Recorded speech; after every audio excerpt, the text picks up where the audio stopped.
नमस्कार दोस्तों, हर्ष के साथ राज यूट्यूब चैनल में आप सभी का स्वागत है। दोस्तों, इस लेक्चर के माध्यम से नई शिक्षा नीति न्यू एजुकेशन पॉलिसी 2020 के बारे में जानेंगे कि इनमें किन बातों पर जोर दिया गया है। तो दोस्तों, जो भी छात्र चाहे वो वनडे एग्ज़ाम की तैयारी करते हों या कमीशन की तैयारी कर रहे हों या यूजीसी नेट की तैयारी कर रहे हों, सभी छात्रों को नई शिक्षा नीति के बारे में जानकारी होनी चाहिए। खासकर जो छात्र एजुकेशन सेक्टर में आना चाहते हैं, खासकर टीचर बनना चाहते हैं, नेट की तैयारी कर रहे हैं, उनके लिए बेहद महत्वपूर्ण होगा यह लेक्चर। तो मैं एग्ज़ाम ओरिएंटेड ये लेक्चर बनाया हूँ और इसमें महत्वपूर्ण बातें को मैं राइट डाउन किया हूँ। तो आप पूरा वीडियो को देखें और लाइक शेयर ज़रूर करें। तो दोस्तों, मैं स्टार्ट करता हूँ। प्रथम पॉइंट मैंने लिखा हूँ, कुछ इनकी ऐतिहासिक पॉइंट जानते हैं। तो प्रथम है 1964 में गठित कोठारी समिति ने देश के शिक्षा क्षेत्र में महत्वपूर्ण सिफारिश की थी। तो आपको याद रखना है कि 1964 में महत्वपूर्ण जो कमेटी गठित की गई थी उनका नाम था कोठारी समिति की अध्यक्षता में गठित की गई थी। कब की गई थी? 1964 में। तो इन्हीं की सिफारिश पर जो first national policy on education NPE 1986 आया था। तो उन्हीं के बाद जो अभी 2020 में जो आप न्यूज़ टीवी में या पेपर में देख रहे होंगे कि 34 साल बाद ये नई शिक्षा नीति 2020 लाया गया है। तो जो प्रथम जो नेशनल पॉलिसी ऑन एजुकेशन लाया गया था 1986 में। तो आपको ये बातें याद रखनी है। नेक्स्ट पॉइंट है दोस्तों कि 42 अमेंडमेंट जो संविधान संशोधन अधिनियम 1976 में शिक्षा को कॉन्करेंट लिस्ट में डाल दिया गया। वो कॉन्करेंट लिस्ट समवर्ती सूची है। इनमें राज्य सरकार और केंद्र सरकार दोनों कानून बना सकती है। तो आपको ये भी बात याद रखना है, क्योंकि एग्ज़ाम में आपसे पूछे जा सकते हैं कि शिक्षा जो है कौन से सूची में है। तो वो कौन सा सूची है? कॉन्करेंट लिस्ट है, ये समवर्ती सूची में है। नेक्स्ट पॉइंट है दोस्तों, 2017 में प्रख्यात वैज्ञानिक पद्म विभूषण डॉक्टर कस्तूरी रंजन की अध्यक्षता में नई शिक्षा नीति के मसौदे के लिए एक समिति का गठन किया गया। ये मसौदा जो है 31 मई 2019 को मानव संसाधन मंत्रालय को सौंप दिया गया। तो आपको याद रखना है, क्योंकि न्यू एजुकेशन पॉलिसी 2020 जो लाया गया है, ये कस्तूरी रंजन जी की अध्यक्षता में की सिफारिश पर ही लाया गया है। तो आपसे एग्ज़ाम में पूछे जा सकते हैं, डायरेक्ट एग्ज़ाम में सवाल आ सकते हैं कि न्यू एजुकेशन पॉलिसी की सिफारिशें किसकी अध्यक्षता में की गई थी? तो डॉक्टर कस्तूरी रंजन। तो आपको ये बातें याद रखनी है। अब हम देखते हैं एक एक कर कि नई शिक्षा नीति में नया क्या है। तो क्योंकि एग्ज़ाम में पूछे जा सकते हैं, पूछने की प्रबल संभावना है, तो मैं आपको एक एक पॉइंट समझाते हुए पूरा लेक्चर बताऊंगा। तो आप पूरे वीडियो को देखें, मैं बार बार बोल रहा हूं। तो दोस्तों, प्रथम पॉइंट जो मैंने राइट डाउन किया हूं कि न्यू शिक्षा नीति 2020 में क्या नया है। तो प्रथम क्या है कि मानव संसाधन मंत्रालय की जगह अब शिक्षा मंत्रालय कर दिया गया है। तो जो वर्तमान समय में हम जो मिनिस्ट्री मानव संसाधन मंत्रालय बोलते हैं, उनको जब न्यू एजुकेशन पॉलिसी लागू हो जाएगी तो उनको क्या बोला जाएगा? कौन सा मंत्रालय? तो शिक्षा मंत्रालय। तो ये नाम बदलने का एक तर्क ये दिया गया कि मानव संसाधन मंत्रालय में केवल शैक्षणिक प्रशिक्षण, शिक्षा और ज्ञान तक सीमित रहता था, लेकिन अब जो शिक्षा मंत्रालय कर दिया गया है तो वो कार्य क्षेत्र को और व्यापक बनाता है। तो इनकी ब्रॉड लेवल पर व्याख्या हो गई है। तो अगर आपसे खासकर अभी हाल ही में बहुत स्टेट के कमीशन के भी इंटरव्यू चलने वाले हैं या चल रहे हैं, तो आपसे डायरेक्ट सवाल पूछे जा सकते हैं कि मानव संसाधन मंत्रालय की जगह शिक्षा मंत्रालय लाने का क्या मकसद रहा। तो आपको यही जवाब देना है कि मानव संसाधन में केवल शैक्षणिक और प्रशिक्षण, शिक्षा और ज्ञान तक ही सीमित रखता था, लेकिन अब इनके कार्य क्षेत्र को और व्यापक बनाता है। तो आपको ये बातें ध्यान रखनी है। नेक्स्ट पॉइंट है दोस्तों, यह नीति जो है 2021 में लागू होगी।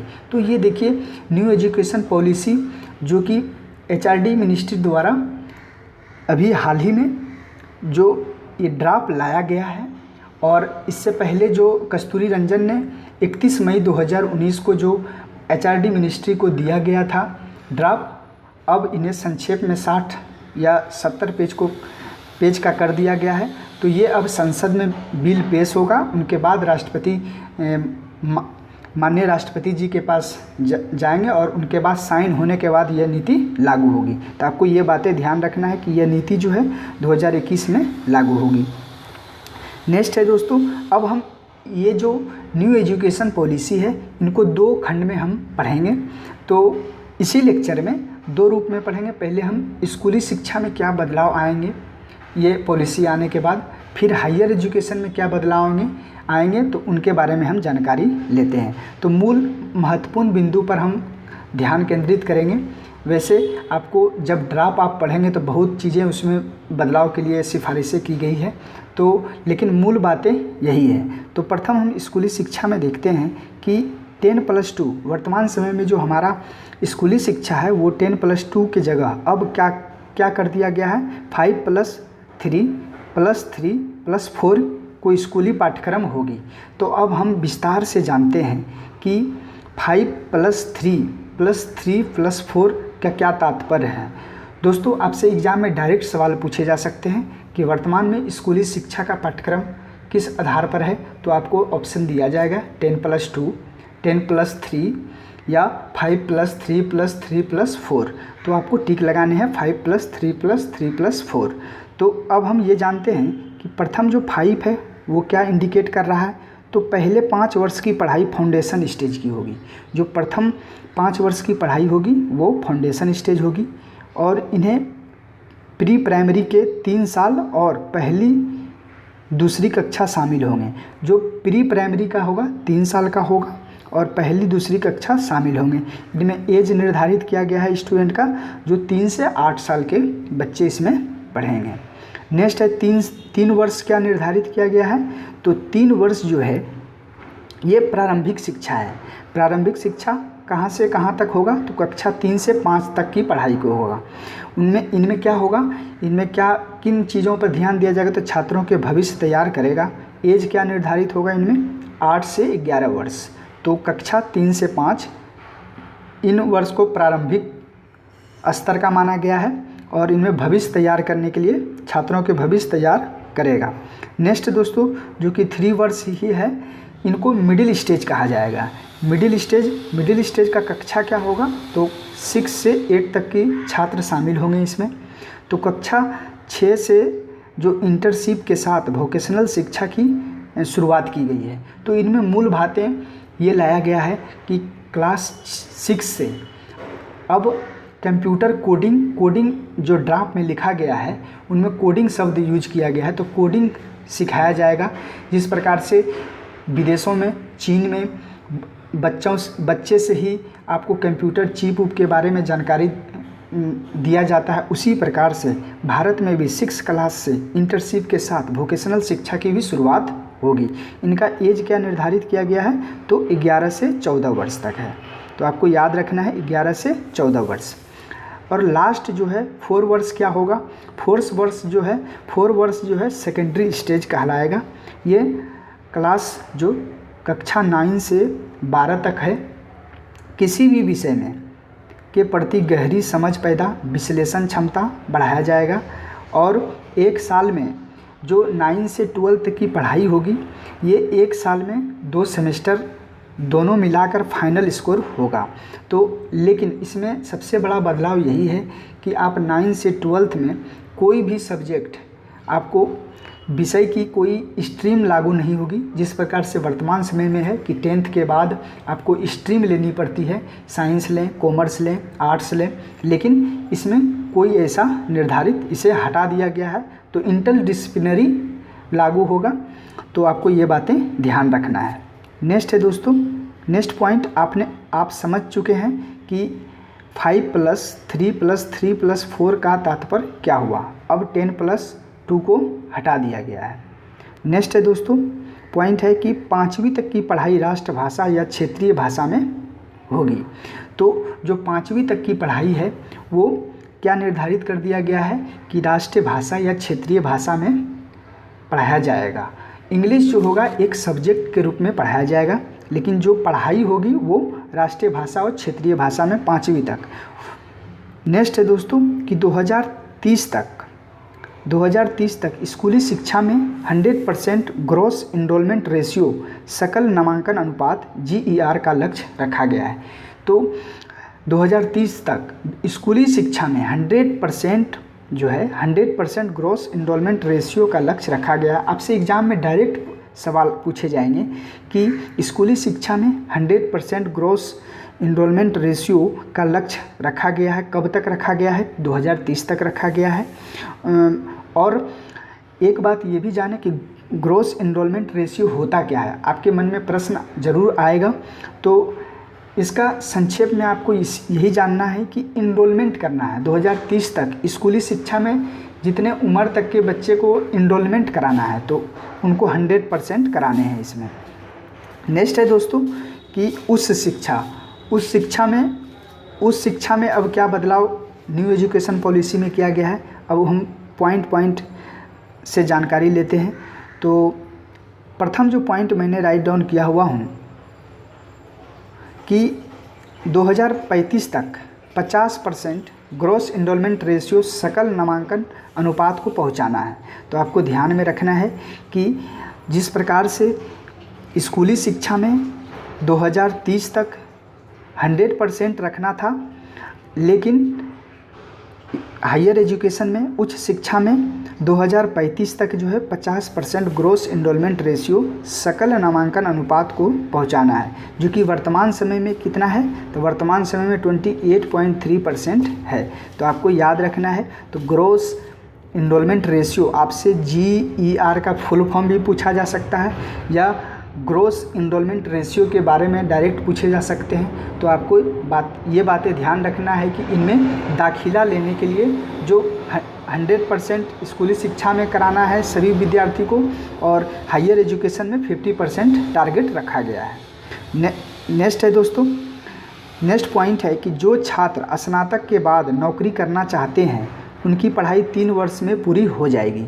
तो वर्तमान समय में भी यही नियम लागू होता है कि जो छात्र स्नातक के बाद नौकरी चाहते हैं तो वो 3 वर्ष की नौकरी होगी, 3 वर्ष में पूरी हो जाएगी। नेक्स्ट पॉइंट है दोस्तों कि जो छात्र शोध के क्षेत्र में जाना चाहते हैं उनके लिए 4 वर्ष की डिग्री प्रोग्राम होगा।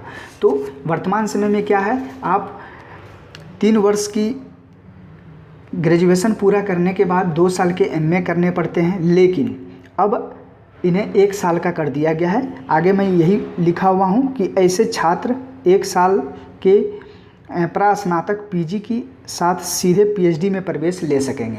तो आपको ध्यान रखना है कि अब जो है 3 वर्ष के डिग्री के बाद आपको 1 साल के PG कोर्स करने होंगे, उनके बाद आप PhD में एडमिशन करा सकते हैं। तो आपको ये बहुत महत्वपूर्ण पॉइंट है, आपको ध्यान में रखने हैं। नेक्स्ट है दोस्तों, MPhil पाठ्यक्रम को ख़त्म कर दिया गया है। इस प्रकार से वर्तमान समय में MPhil पाठ्यक्रम लागू होता है। जब आप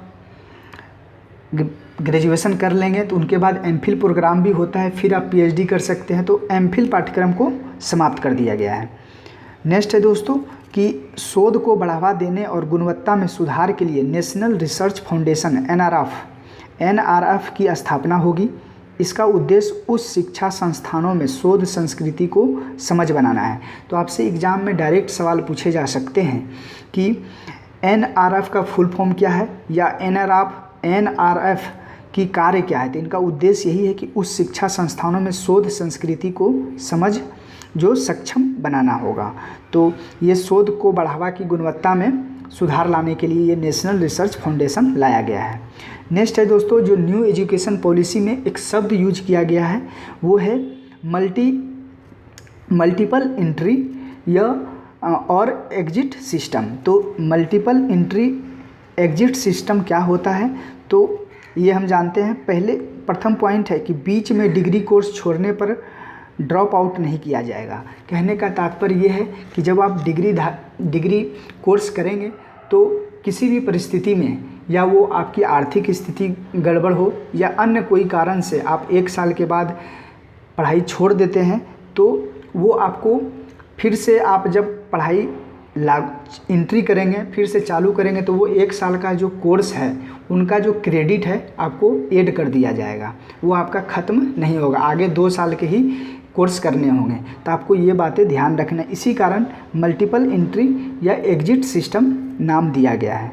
तो अब हम देखते हैं कि 3 वर्ष 4 वर्षीय डिग्री प्रोग्राम कैसे होगा। तो 1 साल का आप अगर कोर्स पूरा करते हैं तो सर्टिफिकेट दिया जाएगा। 2 साल की पढ़ाई कर आप अगर किन्हीं कारण से आपका पढ़ाई छूट जाती है तो उन्हें डिप्लोमा की डिग्री दी जाएगी। 3 साल की पढ़ाई आप कर लेते हैं तो बैचलर डिग्री की आपकी माना जाएगा, बैचलर डिग्री का आपका सर्टिफिकेट दिया जाएगा। और 4 वर्ष के पूरा करते हैं तो आप रिसर्च में प्रवेश कर सकते हैं। तो आपको ये बातें ही ध्यान रखनी है कि मल्टीपल एंट्री और एग्जिट सिस्टम में किन बातों पर ध्यान दिया गया है। नेक्स्ट है दोस्तों कि नेक्स्ट पॉइंट है कि अकादमिक बैंक ऑफ क्रेडिट की स्थापना होगा। तो अकादमिक बैंक ऑफ क्रेडिट स्थापना, इससे उस शिक्षा के दौरान छात्र जो भी कोर्स या सर्टिफिकेट की पढ़ाई करेंगे उनके अंक जो है अकादमिक क्रेडिट में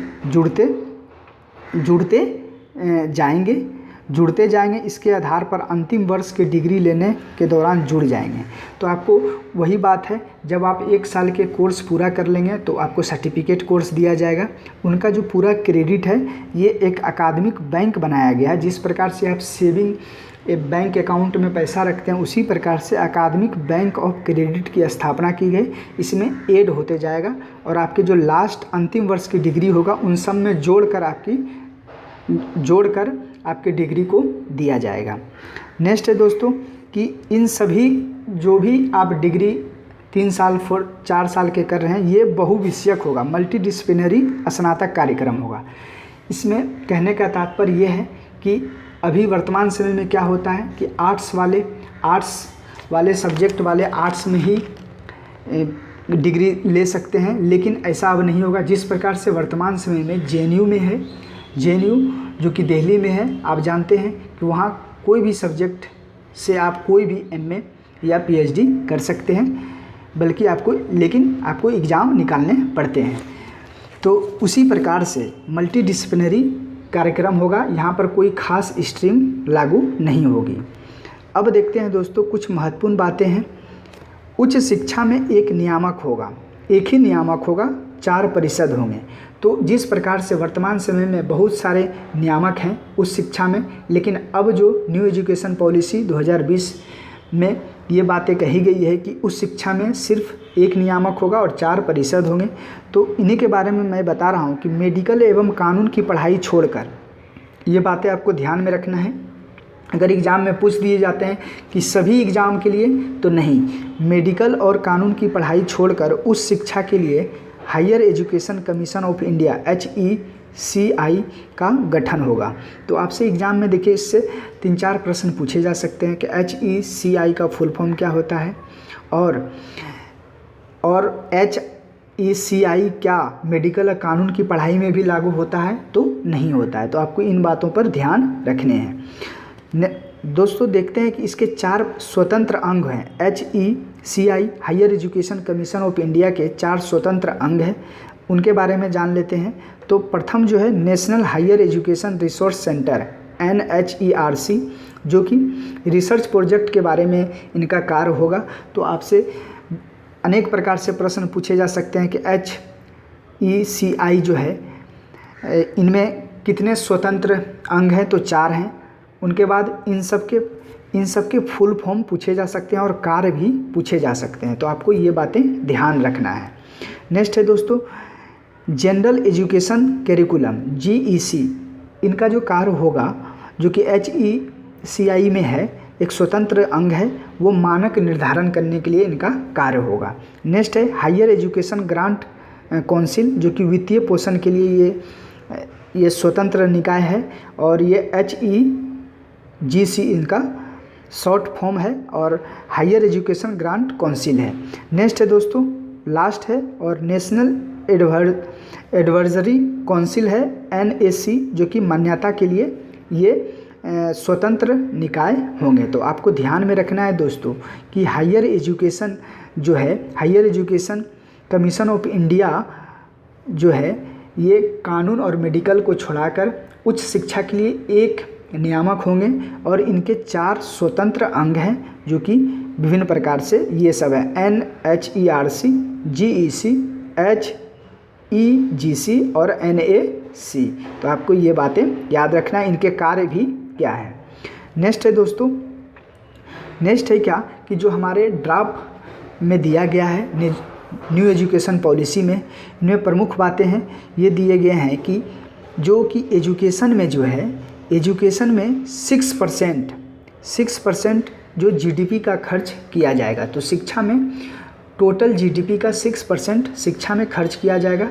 दोस्तों कोठारी कमेटी भी सिफारिश करी थी कि 6% खर्च किया जाए, लेकिन अभी तक नहीं किया गया है। अब देखते हैं न्यू एजुकेशन पॉलिसी में क्या इन बातों को धरातल पर लागू हो पाता है कि नहीं, यही देखना है। नेक्स्ट पॉइंट है दोस्तों कि 2030 के बाद 4 वर्षीय इंटीग्रेटेड बीएड वाले जो हैं, बीएड वाले ही स्कूलों में पढ़ा सकेंगे। तो आपको ध्यान रखना है कि 2030 के बाद से 4 वर्षीय इंटीग्रेटेड जो बीएड वाले ही स्कूल में पढ़ा सकेंगे। 2 साल की बीएड डिग्री भी होगी, लेकिन उन्हीं लोगों के लिए जिन्होंने कुछ विशेष विषयों में स्नातक किया हो। 2 साल के भी बीएड होंगे, लेकिन अगर जो छात्र किसी विशेष क्षेत्र में, किसी विशेष विषय में स्नातक किए होंगे, 1 साल की भी बीएड प्रोग्राम भी होंगे, लेकिन पोस्ट ग्रेजुएट या उनके बराबर योग्यता वाले छात्रों के लिए होगा। अगर आप पीजी कर लिए होंगे, 1 साल के भी आपके बीएड कोर्स होंगे। तो आपको ये बातें ध्यान रखना है। नेक्स्ट है दोस्तों, लास्ट पॉइंट है कि राइट टू एजुकेशन जो है, इस ड्राफ्ट में ये बातें कही गई है कि राइट टू एजुकेशन 3 से 18 वर्ष के बच्चों को देना है। पहले जो अभी वर्तमान समय में चल रहा है 6 से 14 वर्ष के बच्चों के लिए था है। तो इन बातों को आपको ध्यान रखना है दोस्तों न्यू एजुकेशन पॉलिसी में 2020 मूल बातें यही थी। जब और इनमें कुछ क्लैरिफिकेशन जो कि बार बार आते रहेंगे तो मैं आपको बताऊंगा, लेकिन मूल रूप से न्यू एजुकेशन जो कि 2020 में ये बातें कही गई है। तो आपको इन बातों पर ध्यान रखना है और आने वाले एग्ज़ाम में आपको इसी पर्सपेक्टिव पर, इसी पॉइंट को ध्यान में रखते हुए आपको तैयारी करनी है कि किस प्रकार से प्रश्न पूछे जा सकते हैं। मैं एग्ज़ाम ओरिएंटेड ही ये वीडियो बनाया हूँ। तो दोस्तों आपको मेरा लेक्चर कैसा लगा? जो भी छात्र UGC ने की तैयारी कर रहे हैं उनको आप सजेस्ट करें कि हर्ष के साथ राज यूट्यूब चैनल सब्सक्राइब करने। थैंक यू, धन्यवाद।